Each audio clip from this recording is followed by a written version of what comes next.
حضرت عثمان رضی اللہ عنہ کے آزاد کردہ غلام تھے۔ بیان کرتے ہیں کہ انہوں نے حضرت عثمان بن عفان رضی اللہ عنہ کو دیکھا کہ انہوں نے ایک برتن منگوایا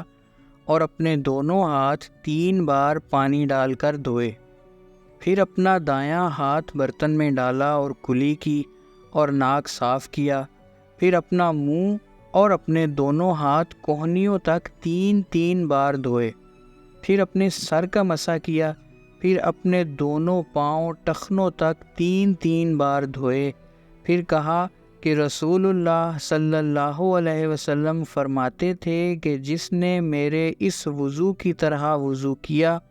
اور پھر اس طرح 2 رکعتیں پڑھیں کہ ان میں اپنے نفس سے باتیں نہ کی، تو جو گناہ بھی اس سے پہلے ہو چکے ہیں ان سب سے اس کی مغفرت کی جائے گی۔